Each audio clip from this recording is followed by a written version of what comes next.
Infinite Jest by David Foster Wallace. Page 375. 30 April, 1 May. Year of the Depend Adult Undergarment. The choreography of interface had settled into the form of Steeply smoking, his bare arms crossed, going up and down slowly on the toes of his high heels, while Marathe, hunched slightly in his metal chair, shoulders rounded and head slightly forward in a practiced position that allowed him almost to sleep, while still attending to every detail of a conversation or wearisome surveillance. He, Marathe, had drawn his plaid blanket up to his chest.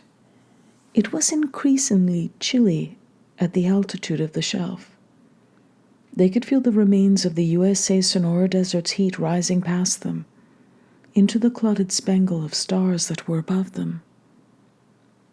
The shirt Marathe wore beneath his windbreaker was not of Hawaiian type. Marathe remained unsure in this time of what exactly it was that Hugh Steeply of USOUS wished to learn from him or verify through Marathe's betrayal. Near midnight, Steeply had given him the datum that he, Steeply, had been on the personal marital leave over his recent divorce and was now back in the field of duty, wearing prosthetic breasts and woman journalist credentials, assigned to cultivate some of the entertainment's alleged filmmakers' relatives and inner circles. Marathe had made fun of the inoriginality of a journalistic cover, then later less gentle fun of Steeply's cover's false name, expressing humored doubts that the meaty electrolyzed face of Steeply would be responsible for launching even one ship or vessel. There'd been that first brutal winter night, early in the ONANite temporo-subsidized era, soon after the interlaced dissemination of the man who began to suspect he was made of glass, that himself emerged from the sauna and came to lie all sloppy blotto and depressed over the fact that even the bastards in the avant-garde journals were complaining that even in his commercially entertaining stuff, Incandenza's fatal Achilles heel was plot, that Incandenza's efforts had no sort of engaging plot, no movement that sucked you in and drew you along. Mario and Ms. Joelle Van Dyne are probably the only people who know that found drama and anti-confluentialism both came out of this night with Lyle. It's not like Boston AA recoils from the idea of responsibility, though. Cause? No. Responsibility? Yes. It seems like it all depends on which way the arrow of presumed responsibility points. The hard-faced adopted stripper had presented herself as the object of an outside cause. Now the arrow comes back around as tonight's meeting's last and maybe best advanced basic speaker, another newcomer, a round pink girl with no eyelashes at all and a base head's ruined teeth, gets up there and speaks in an artless southern Boston brogue about being pregnant at 20 and smoking 8 balls of freebase cocaine like a fiend all through her pregnancy, even though she knew it was bad for the baby and wanted desperately to quit. She tells about having her water break and contractions start late one night in her welfare hotel, when she was right in the middle of an 8-ball she'd had to spend the evening turning unbelievably sordid and degrading tricks to pay for. She did what she had to do to get high, she says, even while pregnant, she says. And, she says, even when the pain of the contractions got to be too bad to bear, she'd been unable to tear herself away from the base to go to the free clinic to deliver. And how she'd sat on the floor of the welfare hotel and freebased her way all through labor. That new Joelle girl's veils billowing in and out with her breath. Gately sees, just like it was also during the last speaker's description of the statue's orgasm in the catatonic dysfunctional Catholic mother's devotional photo. and how she'd finally delivered of a stillborn infant right there, alone on her side, like a cow on the rug of her room. All the time throughout, still compulsively loading up the glass pipe and smoking, and how the infant emerged all dry and hard, like a constipated turd, with no protective moisture and no afterbirth material following it out, and how the emerged infant was tiny and dry and all withered and the color of strong tea and dead, and also had no face, had in utero developed no eyes or nostrils, just a little lipless hyphen of a mouth, and its limbs were malformed and arachnodactylic, and there had been some sort of translucent reptilian-like webbing between its mucronate digits. The speaker's mouth is a quivering arch of woe. Her baby had been poisoned before it could grow a face or make any personal choices. It would have died of substance withdrawal in the Free Clinic's Pyrex incubator. If it had emerged alive anyway, she could tell. She'd been on such a bad base binge all that pregnant year. But so eventually the 8-ball was consumed, and then the screen and steel wool ball and the pipe itself smoked, and the cloth prep filter smoked to ash, and then, of course, likely-looking pieces of lint that had been gleaned off the rug and also smoked, and the girl finally passed out, still umbilically linked to the dead infant. And how, when she came to again in unsparing noon light the next day, and saw what still clung by a withered cord to her empty insides, she got introduced to the real business end of the arrow of responsibility. And as she gazed in daylight at the withered, faceless, stillborn baby, she was so overcome with grief and self-loathing that she erected a fortification of complete and black denial, like total denial. She held and swaddled the dead thing, just as if it were alive instead of dead, and she began to carry it around with her wherever she went, just as she imagined devoted mothers carry their babies with them everywhere they go. The faceless infant's corpse completely veiled and hidden in a little pink blanket the addicted, expectant mother had let herself buy at Woolworths at 7 months. And she also kept the cord's connection intact until her end of the cord finally fell out of her and dangled and smelled, and she carried the dead infant everywhere, even when turning sordid tricks, because single motherhood or not, she still needed to get high, and still had to do what she had to do to get high. So she carried the blanket-wrapped infant in her arms as she walked the streets in her velvet fuchsia mini pants and halter top and green spike heels, turning tricks until there began to be strong evidence. As she circled her block, it was August, let's just say compelling evidence that the infant in the stained cocoon of blanket in her arms was not a biologically viable infant, and passers-by on the South Boston streets began to reel away white-faced as the girl passed by, stretch-marked and brown-toothed and lashless, lashes lost in a substance accident, fire hazard and dental dysplasia go with the freebase terrain, and also just hauntedly calm-looking, oblivious to the olfactory havoc she was wreaking in the sweltering streets. But her August trick business soon fell off sharply, understandably, and eventually word was that there was a serious infant and denial problem here got around the streets, and her fellow Southie baseheads and street friends came to her with not ungentle, artless remonstrances and scented hankies and gently prying hands, and tried to reason her out of her denial, but she ignored them all. She guarded her infant from all harm and kept it clutched to her. It was by now sort of stuck to her, and she would have been hard to separate from her by hand anyway.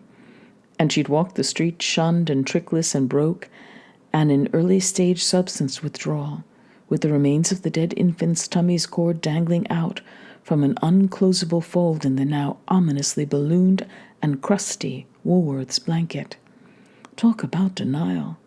This girl was in some major league denial. But finally, A pale and reeling beat cop phoned a hysterical olfactory alert in to the Commonwealth's infamous Department of Social Services. Gately sees alcoholic moms all over the hall cross themselves and shudder at the mere mention of DSS, every addicted parent's worst nightmare. DSS, they of the several different abstruse legal definitions of neglect, and the tungsten-tipped battering ram for triple-locked apartment doors. In a dark window, Gately sees one reflected mom sitting over with the Brighton AAs that has her 2 little girls with her in the meeting. And now, at the DSS reference, clutches them reflexively to her bosom. 1 head per bosom, as one of the girls struggles and dips her knees in the little curtsies of impending potty. But so now DSS was on the case, and a platoon of blandly efficient Wellesley alum DSS field personnel with clipboards and scary black Chanel women's business wear were now on the prowl in the South Boston streets for the addicted speaker and her late, faceless infant. But finally, around this time, during last year's awful late August heat wave, evidence that the infant had a serious bioviability problem started presenting itself so forcefully that even the denial-ridden addict in the mother could not ignore or dismiss it. Evidence which the speaker's reticence about describing, safe to say that it involved an insect attraction problem, makes things all the worse for the empathetic white flaggers, since it engages the dark imaginations all substance abusers share in surplus. And so, but, the mother says, how she finally broke down, emotionally and olfactorily, from the overwhelming evidence on the cement playground outside her own late mother's abandoned project building, off the L Street beach in Southie, and a DSS field team closed in for the pinch. And she and her infant got pinched, and special DSS spray solvents had to be sent for and utilized in order to detach the Woolworth baby blanket from her maternal bosom. And the blanket's contents were more or less reassembled and were interred in a DSS coffin the speaker recalls as being the size of a Mary Kay makeup case. And the speaker was medically informed by somebody with a clipboard from DSS that the infant had been involuntarily toxified to death somewhere along in its development toward becoming a boy. And the mother, after a painful D&C for the impacted placenta she carried inside, then spent the next 4 months on the locked ward of Metropolitan State Hospital in Waltham, Massachusetts, psychotic with denial-deferred guilt and cocaine withdrawal and searing self-hatred. And how when she finally got discharged from Met Hospital with her first SSI mental disability check, she found she had no taste for chunks or powders. She wanted only tall, smooth bottles whose labels spoke of proof. And she drank and believed in her heart she would never stop or swallow the truth. But finally, she got to where she had to, she says, swallow it, the responsible truth. How she quickly drank her way to the old 2-option welfare hotel window ledge and made a blubbering 0200 phone call. And then so here she is, apologizing for going on so long, trying to tell a truth she hopes someday to swallow inside, so she can just try and live. When she concludes by asking them to pray for her, it almost doesn't sound corny. Gately tries not to think. Here is no cause or excuse. It is simply what happened. This final speaker is truly new, ready. Old defenses have been burned away. Smooth-skinned and steadily pinker at the podium, her eyes squeezed tight. She looks like she's the one that's the infant. The host white flaggers pay this burnt public husk of a newcomer the ultimate Boston AA compliment. They have to consciously try to remember even to blink as they watch her listening. IDing without effort. There is no judgment. It's clear she's been punished enough. And it was basically the same all over after all, out there. And the fact that it was so good to hear her, so good that even Tiny Ewell and Kate Gompert and the rest of the worst of them all sat still and listened without blinking, looking not just at the speaker's face, but into it, helps force Gately to remember all over again what a tragic adventure this is, that none of them signed up for. They'd been the odd couple of libations, the muscled fitness guru and the tall, sloped-shouldered optician director, often down there in the weight room till all hours, sitting on the towel dispenser, drinking. Lyle with his caffeine-free Diet Coke, Incandenza with his wild turkey. Mario literally standing by in case the ice bucket ran out or himself needed moral support getting to the urinal. Mario often fell asleep as the hour got severe, drifted in and out, slept upright and leaning forward, weight borne by his police lock and lead receptacle. James Incandenza was one of those profound personality change drinkers who seemed quiet and centered and almost effectless when he was sober, but would move way out to one side or the other of the human emotional spectrum when drunk, and seemed to open up in a way that was almost injudicious. Sometimes, libated late at night with Lyle in the newly outfitted ETA weight room, Incandenza would open up and pour his heart's thickest chime right out there for all to be affected and potentially scarred by. E.g., one night, Mario, leaning way forward into the police lock support, drifted awake to the sound of his father saying that if he had to grade his marriage, he'd give it a C-. This seems injudicious in the extreme potentially, though Mario, like Lyle, tends to take data pretty much as it comes.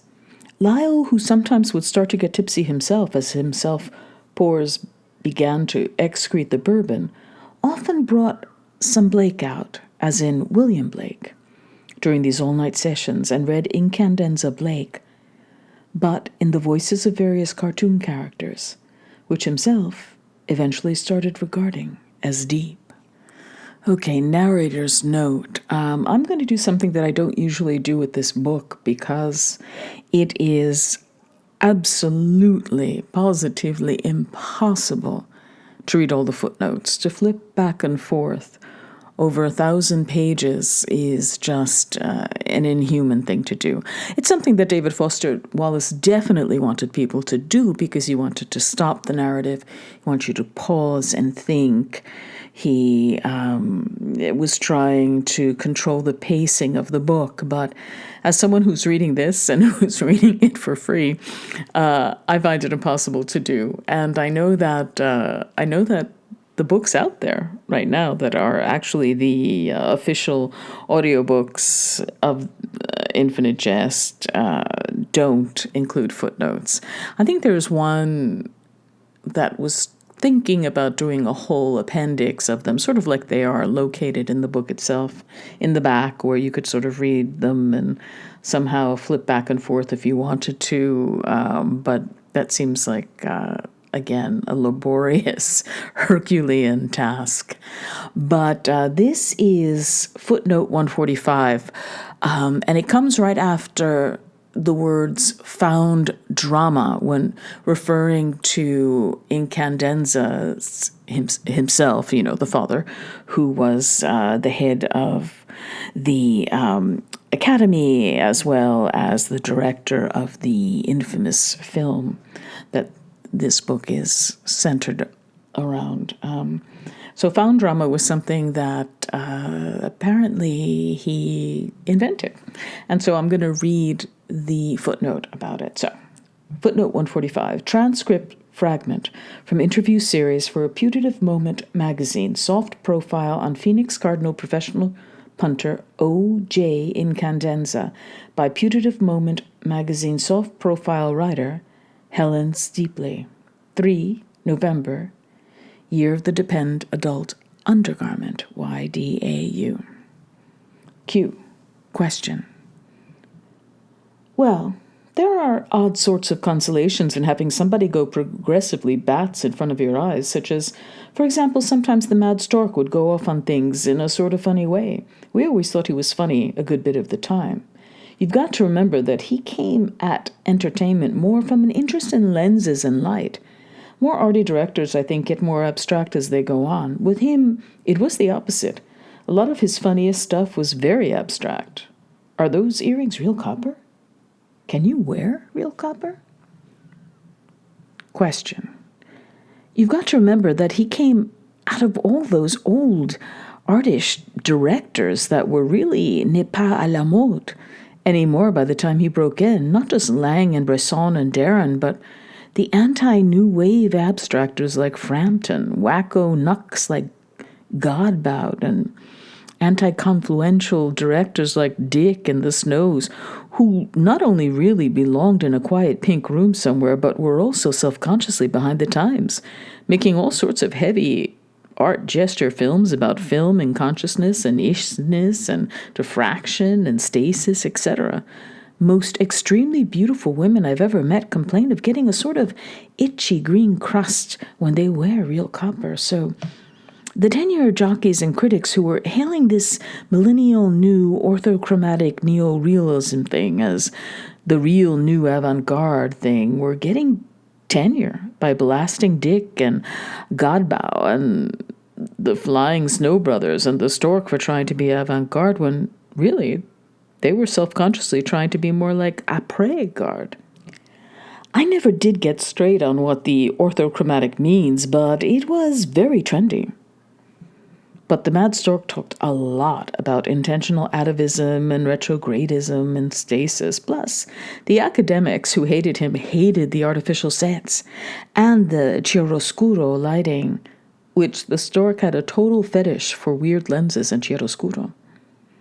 After the thing about the Medusa and the Odalisque came out, and the joke, and film establishment theory queers were holding up their noses and saying Incandenza still mired in the late century self-referencing, unentertaining formalism and an unrealistic abstraction, after a while himself, the Stork, in his own progressively Bats way, decided to get revenge.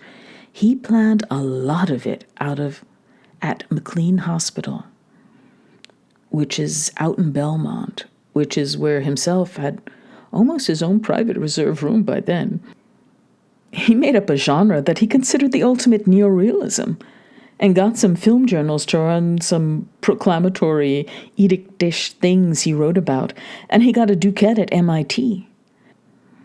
And a couple other younger tenure jockeys who were in on it to start referring and writing little articles in journals and quarterlies about it, and talking at art openings and avant-garde theater and film openings, feeding it into the grapevine, hailing some new movement they called found drama, this supposedly ultimate neorealism thing that they all declared was like the future of drama and cinematic art, etc.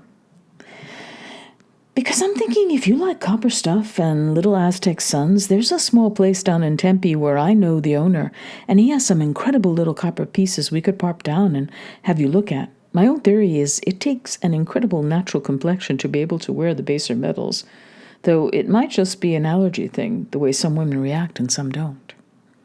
Question.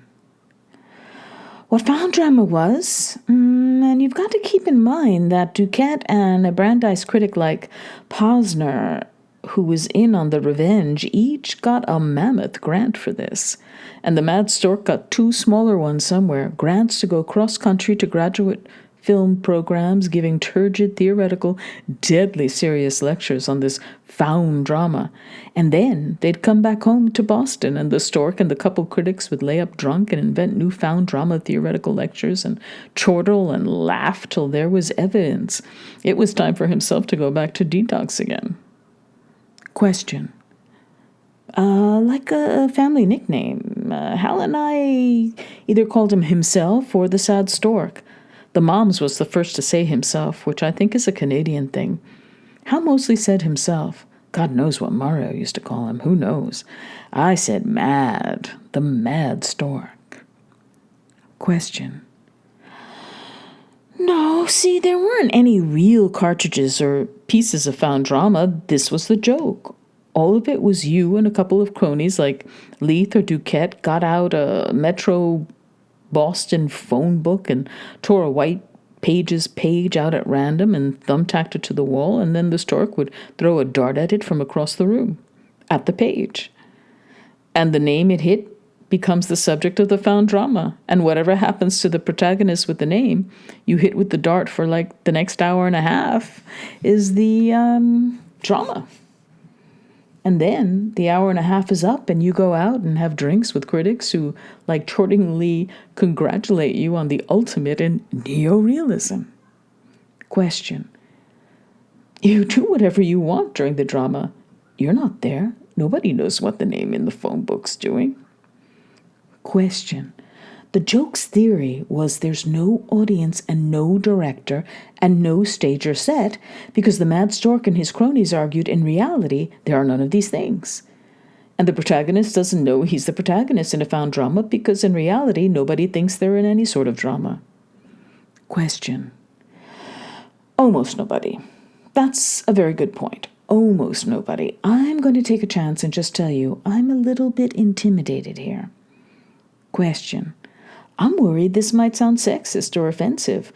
I've been around very, very beautiful women before, but I'm not accustomed to them being really acute and sharp and politically savvy and penetrating and multi-leveled and intimidatingly intelligent. I'm sorry if that sounds sexist. It's simply been my experience.